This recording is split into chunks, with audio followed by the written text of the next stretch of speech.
evening, everyone. I'm Mike Mickle. Welcome to INN News. We begin with the historic moment that is the beginning of the end for NASA's shuttle program. 5. All 3 engines up and burning. 2, 1, 0, and liftoff. The final liftoff of Atlantis on the shoulders of the space shuttle. America will continue the dream. What a beautiful sight as Atlantis blasted off one last time in an absolutely perfect launch. The 13-day mission will take the 4 astronauts on board to the International Space Station, where they will drop off supplies. Nearly 1 million people swarmed Cape Canaveral to see the final shuttle launch. Many watched in awe. Some even shed a few tears as they witnessed the historic event. I'm glad to see that, I got to be a part of history, the beginning and the end, because there's something new that's coming after this. And I got to be here with all these people here and wonderful Americans to experience that. Do you think it was correct of the president to tell NASA to go into a different direction? Yes, he was. I think we should go to the moon and to Mars and visit other planets and see stuff. That launch almost didn't happen. There was a great chance for storms in that area. Thankfully, they held off. The shuttle program has seen 134 missions, not counting today's. 5 shuttles have taken 355 astronauts into space, traveling over 500 million miles and building the International Space Station. Twice there was tragedy. In 2003, when Columbia broke up on re-entry, and in 1986, when Challenger exploded just after liftoff. Well, there's nothing more than American than baseball and trying to snag a foul ball, but for one man, he went too far at a Texas Ranger game last night. Shannon Stone lost his balance while trying to catch a foul ball and tumbled over the rail head first, all in front of his young son. It looked awful because you knew there was no way he was going to, land on his feet. I mean, he disappeared so you couldn't see anything, but the way he fell, it looked like it was just straight on his head. Stone, a firefighter, was taken out on a stretcher. He was conscious. He even asked about his son. He died less than an hour later. A man suspected of killing 7 people, including 2 children in Grand Rapids, Michigan, killed himself after a chase and standoff. That all started yesterday afternoon. Police say Roderick Dantzler went to 2 addresses and killed his victims. It's believed he had a relationship with one of them. Later in the day, officers say Dantzler led them on a 15-minute chase before running into a home and taking 2 people hostage. That home is where Dantzler is said to have shot and killed himself. Police say the shooting stemmed from domestic issues. Casey Anthony will not be leaving jail as early as we first thought. Florida's Orange County Corrections released a statement late last night revising the projected release date. It's now Sunday, July 17th, not the 13th. Anthony was sentenced yesterday to 4 years in prison for lying to police, but she was credited for time served and good behavior. A jury acquitted her in the 2008 death of her toddler, Kaylee. Now, this is not good news for our economic recovery. The latest unemployment numbers are out, and for a 3rd straight month, unemployment climbed. It went from 9.1 to 9.2% last month. The economy gained just 18,000 jobs last month. That's the weakest month since September. The U.S. economy needs a monthly gain of about 150,000 jobs just to keep up with population growth.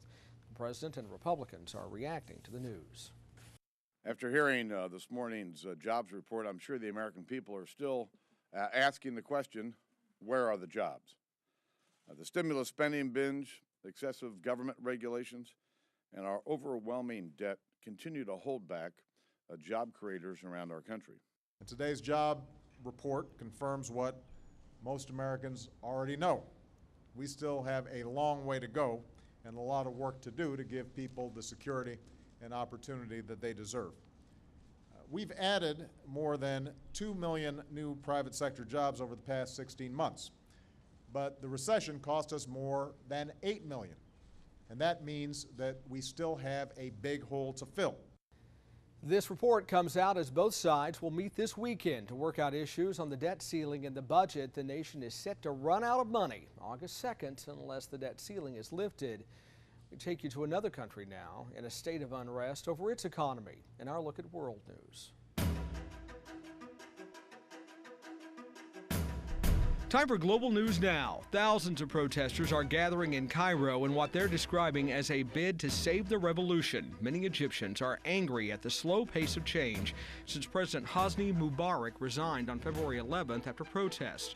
In recent days, anti-government demonstrations have raged, sometimes evolving into clashes. It's the end of the news of the world after a phone hacking scandal that may have up to 4,000 victims.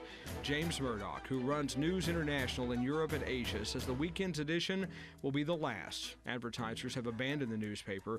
The final edition will carry no paid ads at all. What many have called the straw that broke the camel's back, the hacking of phones belonging to victims of the London bombings. This is the muddy misery facing rescue workers in China.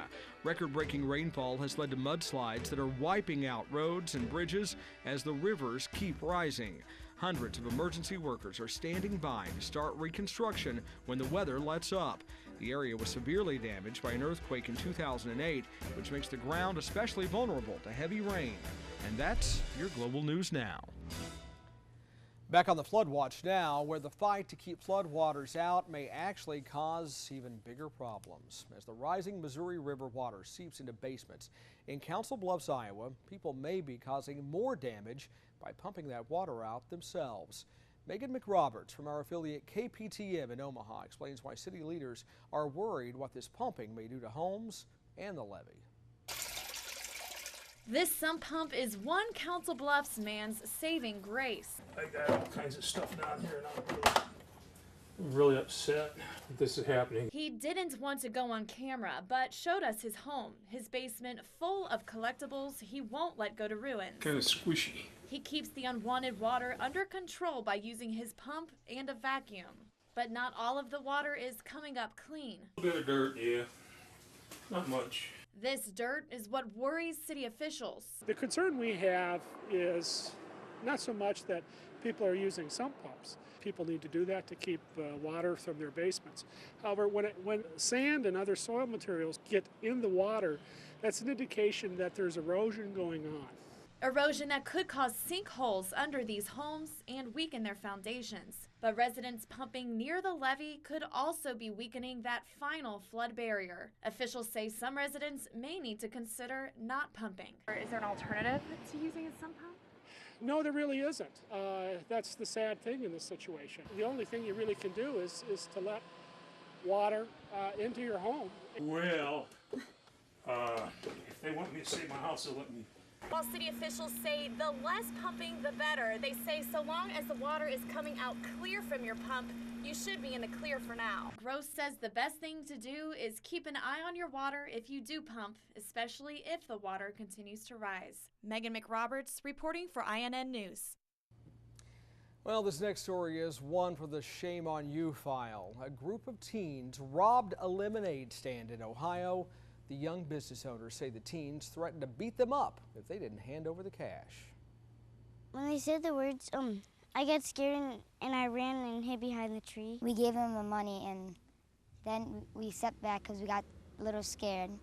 Then when they were driving away, I chased after them. That is terrible. Now, the thieves did get away with their goodie jar and the goodies inside, at least $13.50. But the story gets sweeter. Someone donated $20 to pay the kids back and show them there are good people. The robbers, by the way, are still on the loose. They wore blue hoodies and skinny jeans. Up next, it's BLT season, but if you're on a tight budget, we'll tell you why you may just settle for an LT.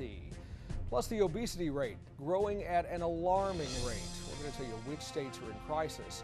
And some heavy hitters hit the big screen in a movie some of you may be able to relate to. A preview of Horrible Bosses.